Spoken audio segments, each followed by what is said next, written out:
think MIT is a special place in many ways, and I think one of the ways MIT is a very special place is in terms of the entrepreneurial spirit here and the interest in not just doing good science and good engineering, but to see it work in practice and to see people adopt it. People often talk about what impact their research has, and you might think of impact of academic research. One way would be to look at it in terms of what other academics do with your research. You know, do other people use your research to further their own research? That would be one impact. But I think at MIT there's a huge interest in going much further than that. Not just how does it affect further research, but how can it make a difference to people's lives? And I think a lot of the biotechnical companies that you see, biomaterials, bioengineering, a lot of that is directed towards improving human health. And I think there's a real interest among our student body as well as our faculty to have a real impact on that level. And I think in some ways MIT's in a very fortunate position. I think it's had a history of this, and I think it's gotten even more pronounced, more stronger over the last 10 or 20 years. But I think also it's in a great location. You know, we have for instance, people like me who have an interest in biomedical devices. We have all the teaching hospitals and the whole medical community here, which is also very strong, and that also helps, I think, for many people interested in this. But I think MIT has a remarkably strong interest in making a difference to people's lives. You know, some of it is with startups. There's other programs like Amy Smith's D-Lab, which looks at, you know, design and development in developing countries. You know, it's also how do we make this, how do we bring it to actual people and make a real difference in their lives, not just how do we design something that looks cool on paper or make a little gadget that you can show people, but how does it really change people's lives? And I think that is something very special about MIT. My own involvement with startups has really been through a project we had with the Cambridge MIT Institute.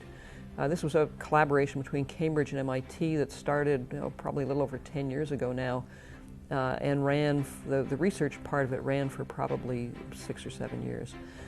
And this was funded by the British government, and really I think the British government was interested in trying to learn from MIT about how MIT had become so successful with startups.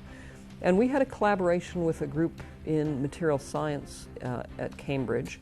And I had had interests in medical materials, as I mentioned, and I had been working with Professor Yanni Anas, who's in mechanical and biological engineering here at MIT. And we had been working on tissue engineering scaffolds and looking at behavior of skin cells and wound healing in these scaffolds. And the group in Cambridge had a background in bone mechanics and in synthetic materials to replace bone, but not in tissue engineering for orthopedic applications. And so we decided a nice match might be to do a research project looking at tissue engineering scaffolds for orthopedic applications.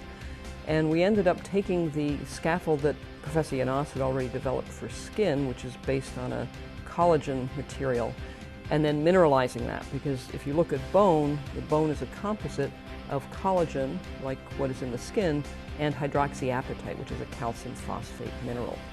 And so we developed a way to introduce this calcium phosphate mineral into the collagen scaffold and make a scaffold for bone. And we also developed a way to make a two-layer scaffold that would have a collagen layer on the top for regenerating cartilage and a mineralized collagen layer on the bottom for regenerating the bone. And the idea is that you could use this for small defects in cartilage. So say somebody had a tear in their cartilage, maybe from some sports injury, the surgeon could drill a little cylinder of the cartilage plus the bone and remove that and replace that with our material. And the advantage of having the two layers is that if you have a porous scaffold that goes down into the bone, it also goes down into the bone marrow. And the bone marrow has mesenchymal stem cells which can differentiate either into the bone or into the cartilage.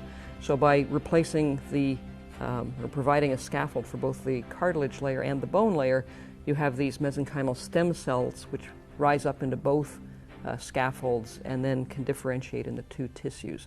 So the research project we had got as far as developing this scaffold as a prototype, and then one of the students in Cambridge, England, after he graduated, formed a startup company called Orthomimetics, which then developed that material further, and they got approval to use it in Europe. It's called CE mark approval in Europe. So they don't have approval to use it in the States yet, but they do have approval to use it in clinical trials in Europe.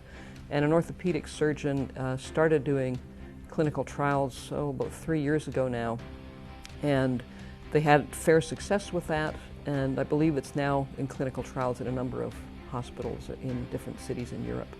And the company got bought out a couple of years ago by another company.